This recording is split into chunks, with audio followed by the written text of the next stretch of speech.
back to the markets, this thing's going to go down big, and it's going to go down hard.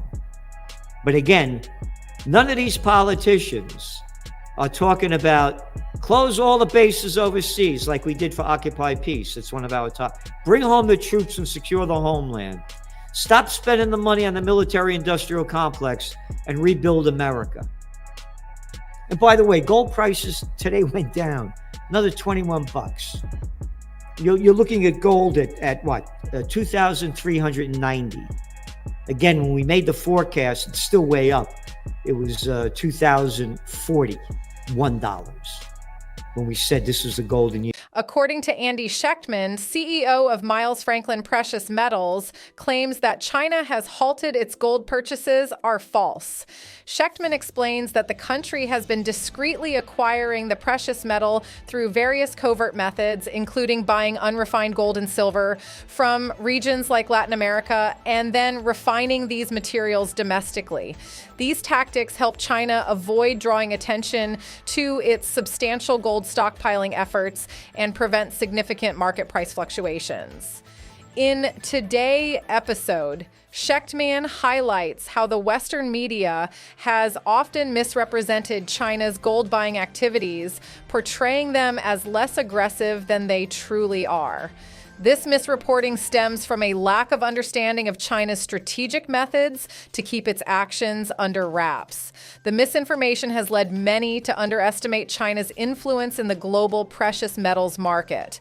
As a result, the true scale of China's gold accumulation remains largely hidden from public view. The implications of China's continuous gold acquisition are profound. As Schechtman points out, China, along with other BRICS nations, continues to amass precious metals, potentially shifting the balance of economic power significantly. These nations are not just buying gold, they are preparing for a potential new global currency system backed by commodities like gold. This move could challenge the dominance of traditional assets and currencies, reshaping the global financial landscape. In the meantime, China and its BRICS partners are strategically positioning themselves to benefit from future economic changes. By quietly building up their reserves, they aim to introduce a more transparent and stable economic system when the time is right.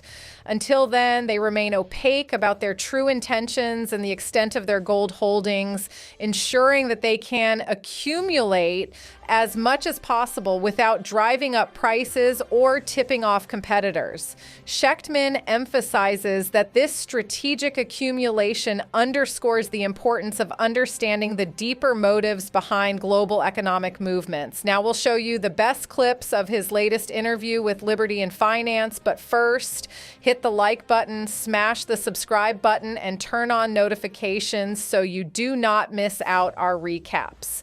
Enjoy the episode. The Dow closed, this is CNBC, closes nearly 300 points higher to snap three-day losing streak. Run in broad relief rally. Relief rally, you know what that is? Bullshit level, DEFCON 5. You got it. It's called the fucking plunge protection team. You see what happened over there in Japan? Oh, yesterday they had their worst decline of the Nikkei in history. It was down over 12%. Oh, today, though, it popped up 10.23%. How come? What the fuck changed? And again, this is like the first time they raised interest rates, like what, since 10, 12 years, 14 years, from zero.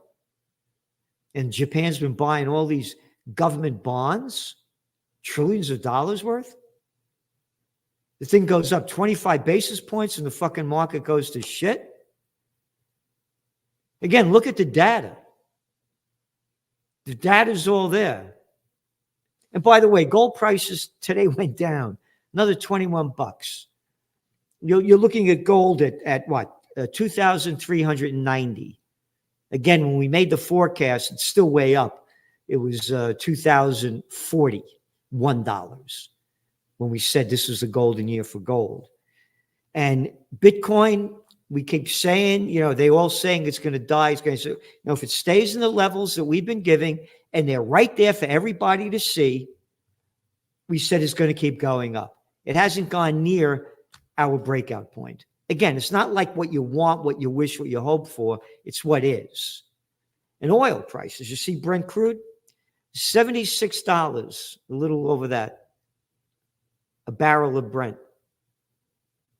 That shows you how weak the economy is. And you're looking at the stuff coming out. Airbnb shares dropped 14% on earnings miss as company warns of slowing U.S. demand. No shit. Hey, why don't you read the Trends Journal? We've been showing low consumer demand across the board. Yeah. From the top, the fish rots from the head down. You had the Gucci's all the way down to the McDonald's. You got it? We are in the scope for the worst economic crisis in the history of the world, part 1 and part 2. You look at the crap. Now, don't spend $2.56 a week to get history before it happens. The only trends magazine in the world. Oh, I read about fashion trends and music. Get the fuck out of here. We're giving you what nobody else is. Here's the Wall Shit Journal.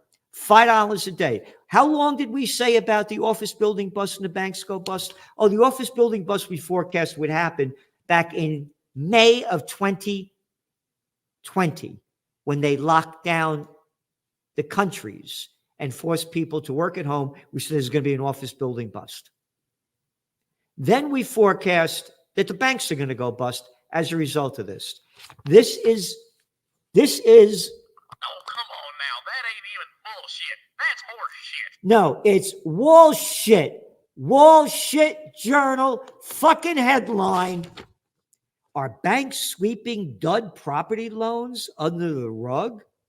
New accounting rules should give investors an early warning, but surprises are cropping up and there could be more to come.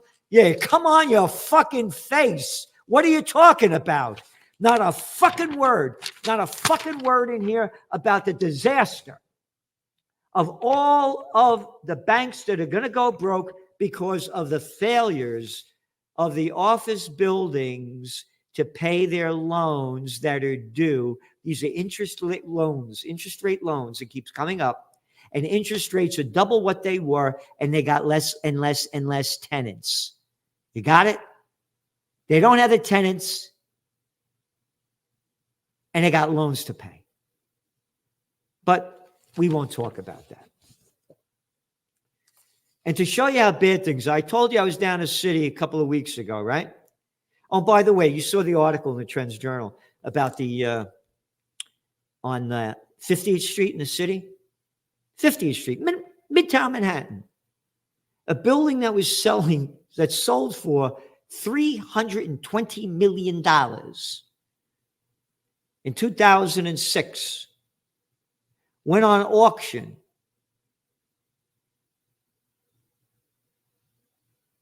And it sold for $8.5 million. That's right. $8.5 million. Down over 97% down of its value. And they're not convertible to housing. It's all bullshit. So I said when I went down, I said, man, I'm a Bronx guy. I know the city.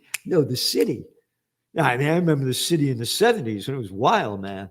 But nothing like this. Nothing like this. I'm telling you, I walked from my buddy and I walked from Broome Street all the way across to the west side. In today's news recap, Chinese silver trading powerhouse eyes expansion in Singapore. The commercial division of Chinese private smelter Hannan Jinli Gold and Lead Group Co.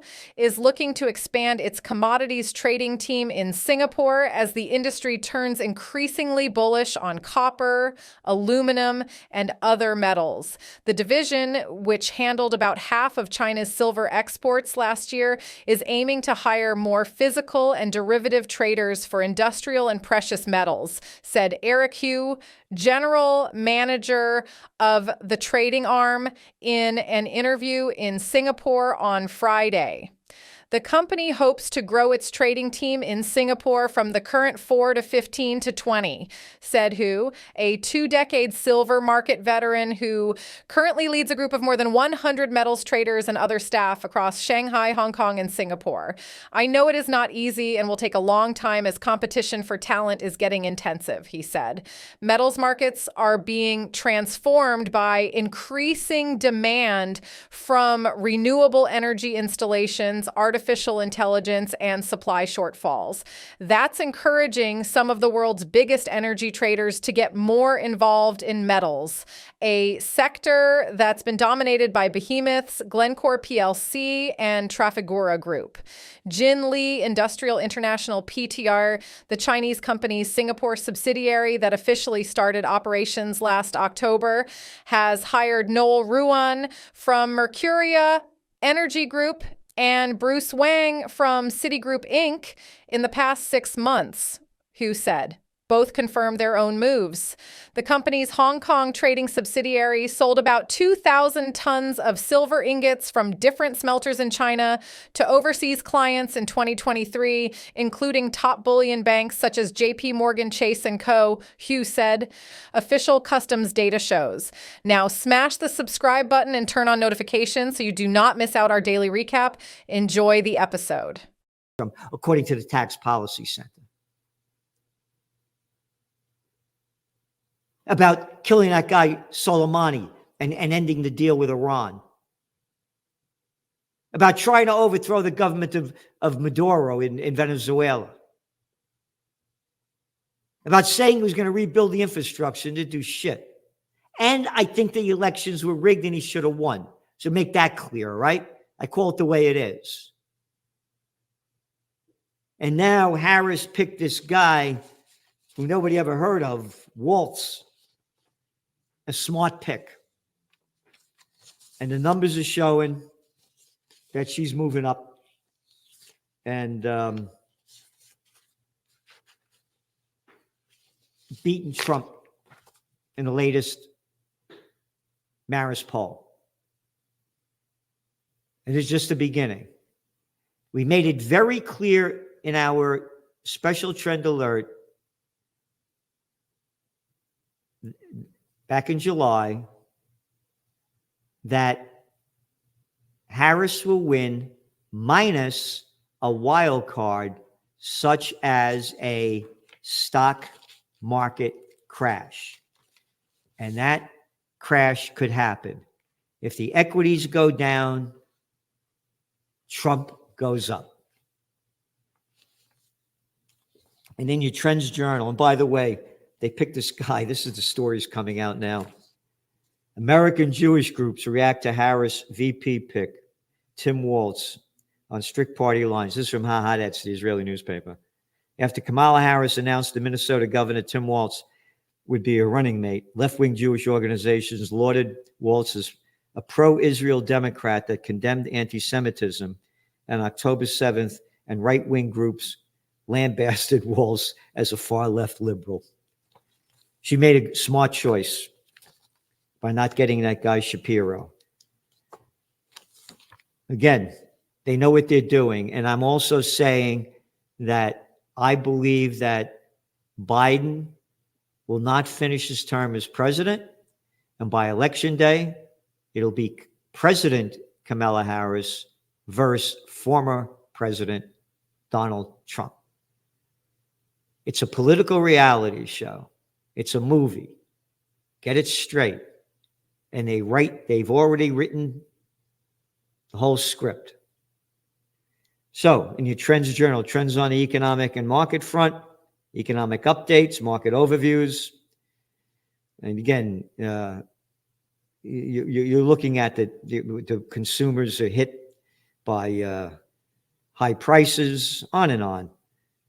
All the data coming in, how job growth has slowed, how U.S. manufacturing is 46 point something in the negative range. Anything Anything below 50 is negative. And it's global. And we have trends on the global economic front. And again, this is our 94th week when the economy falls, jobs go with it. You see all the high-tech jobs going out? Yeah. What did Intel announce now? It's about 18,000 jobs they're cutting. And the markets are going up. And then we have another whole section in there about going out of business trends. All of the bankruptcies that are rising and rising and rising. And about China's weak economy, what's going on in Britain. Here again, from the top, L'Oreal growth slows. Again, the fish rots from the head down. Spotlight on Japan, what's going on over there in their economy. And bigs keep getting bigger. Whole section on the Israel war. Featured guest article by Phil Giraldi. Again, Phil Giraldi was the CIA guy, top cat, that went into little Georgie Bush's office and showed him the information. Look, there are no weapons of mass destruction in Iraq. And Bush told Giraldi to leave the office. And Giraldi, being the man he is, not only left the office, he left the CIA. So he has a great article in there. Israel's rule of law.